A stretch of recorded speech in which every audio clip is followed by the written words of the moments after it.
মৃন্ময় বিশ্বাস। কবিতা বলছি সুকুমার রায়ের অবাক কাণ্ড। শুনছো দাদা, ওই যে কোথায় বদ্যি বুড়ো থাকে, সে নাকি রোজ খাবার সময় হাত দিয়ে ভাত মাখে।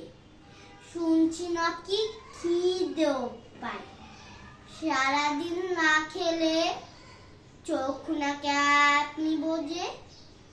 খুন্তি তেমন পেলে চলতে গেলে ঠ্যাং নাকি তার ফুয়ের বলে ঠেকে।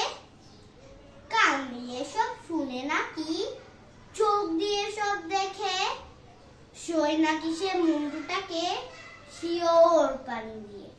হয় নাকি হয় সত্যি মিথ্যা, চল না দেখি গিয়ে। ধন্যবাদ।